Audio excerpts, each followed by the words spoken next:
Hey guys, I just finished recording that and I thought I'd give you a little heads up of the two things that are getting covered. One is we're going to talk about philosophy of planning and how to think differently about planning into the future with your business. And second is I took some amazing leadership stuff this morning out of the Naval textbook for officers called Command at Sea, the 1984 4th edition. I hope you can enjoy. Hey everybody, welcome back to the Tilt. It's September 16th, Tuesday. And today I've got coming up some business planning with my partner, Corey Shepard. And it is just fun to think about business planning before you do business planning. So I was just reading some old notes from a gentleman I learned a ton from named Fernando Flores. I don't know what courses they may be offering still using his content. You could probably find his daughter, Gloria Flores, on LinkedIn and inquire with her. But in any case, this guy was brilliant economist, brilliant business consultant. And I was in some of his business education. And this is some of this deep philosophical stuff that he would teach us. And it's understanding the future as the combined result of our historical inheritance, our intentions and decisions in the present, and a series of unforeseeable contingencies is crucial to facing this future with the disposition of the responsible, committed adventurer. All right, let me read it for you again if you're just listening. Understanding the future as the combined result of our historical inheritance, our intentions and decision in the present, and a series of unforeseeable contingencies is crucial to facing this future with the disposition of a responsible, committed adventurer. And then he went on to talk a little bit more about what it means to plan for the future. Here we will propose the cultivating a new disposition we call surfing history. The surfing metaphor is very revealing of the style for acting in the dynamics of the present while orchestrating ourselves strategically toward the future. First of all, it's immediately apparent that surfing cannot be done from certainty. There is no way to know beforehand how the waves will break. On the contrary, in athletes that surf amidst gigantic, indomitable forces that are much larger than they are, we can observe stability surrounded by chaos, balance at high speeds, fluidity, serenity, and enjoyment manifesting themselves. And we intuitively sense the persistence it is required for these athletes to achieve such an uncommon mastery. Surfers cannot go where their whims propose to take them. It would be naive to try and control the ocean. They remain in constant harmony with the waves and receptive to whatever may appear, finding a space for stability and a path. We can also imagine them always concerned and receptive to the waves, whether threatening or promising, often in ways that are indiscernible to the spectators on the beach.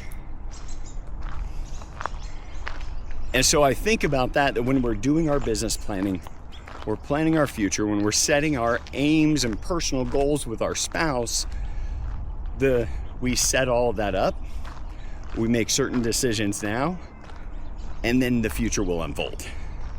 And it's that unfolding future and finding the path in the unfolding future that shapes up to be this very clear surfing as it appears that is not immediately discernible to those watching it.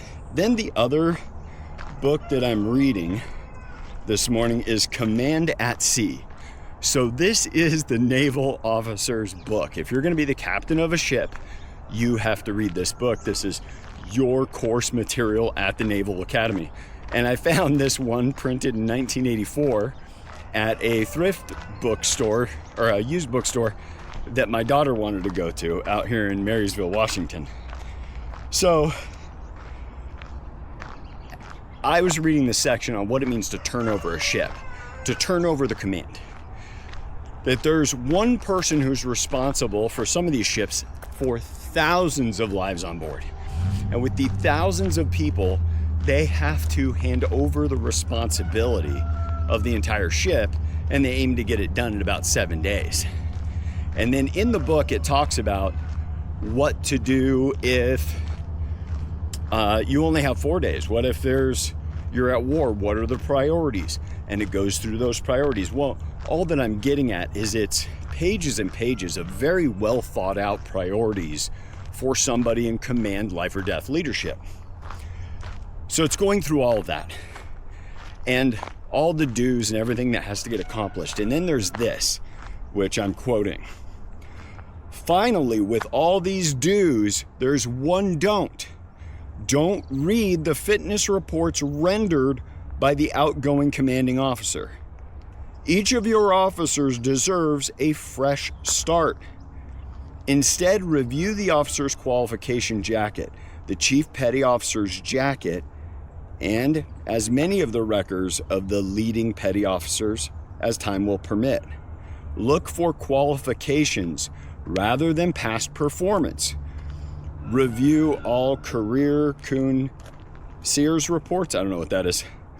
Looking for effectiveness in complying with the administrative policy.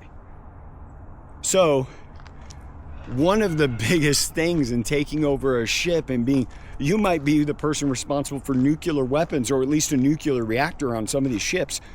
And one of the things they say is don't read that side of the personnel file that includes opinions, etc., on the new people you're going to be commanding.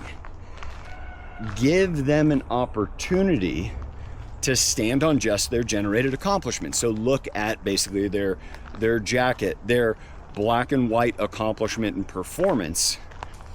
I would even consider like having my assessment of these people for a year and then going back and looking at that file.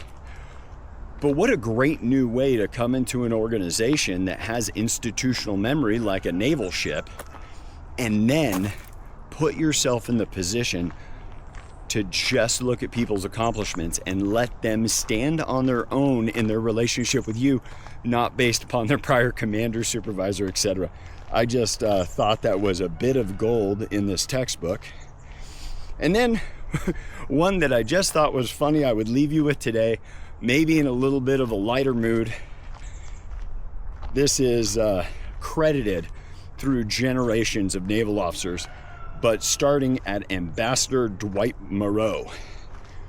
And it's meant to be advice on the first day of command, hoping to lighten a commander's mood.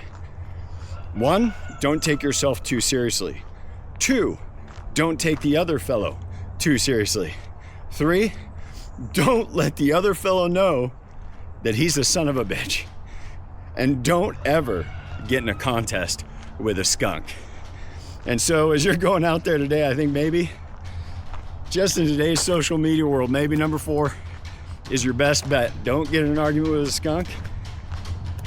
Glad you joined me for today's Tilt. Things you learned today.